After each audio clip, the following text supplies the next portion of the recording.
তো বন্ধুরা, পৌষ মাস পড়তে না পড়তেই আজকে বাড়িতে কীর্তন হচ্ছে। কিসের জানো? পিকনিকের। এই দেখো, ঘরের মধ্যে আমি আলু ভেজে নিচ্ছি, আর আধা কেজি চিকন চাল এনেছিল লক্ষ্মীভোগ, সেই চালটা বসিয়ে দিয়েছি। আর আমার বরের হাতের রান্না দারুণ টেস্টি, এর জন্য আজকে বরকে বললাম আজকে রান্নাটা তুমিই করো। তো এখানে অন্ধকার, যেহেতু আজকে দেশি মুরগির মাংস রান্না হবে, তার জন্য আমার বর লাইট লাগাচ্ছে, আর আমি গরম জল করে নিয়েছি রান্নাঘরে।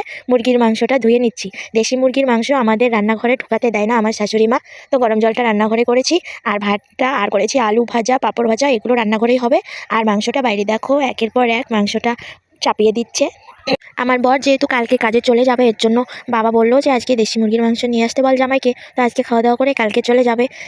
আর আমার বাবাও মুরগির মাংস ছাড়া অন্য কোনো মাংস খায় না। আমরা তো পাটার মাংস, খাসির মাংস সব কিছু খাই, ব্রয়লার। আর বাবা বলে তোমরা তো সব কিছু খাও পাটার মাংস, আমি তো খাই না, এর জন্য চরের মাংসটা নিয়ে আয়। আমাদের বাড়িতে কিন্তু চরের মাংসটা খুব একটা রান্না ভালো হয় না আমার শাশুড়ি। আর আজকে আমাদের 15 কাঠা জমিতে ভুট্টা গাড়ছে, দেখো এই কুচি কুচি বাচ্চাগুলো, এদেরকেও আজকে রাত্রিবেলা খাওয়ানো হচ্ছে মাংস ভাত।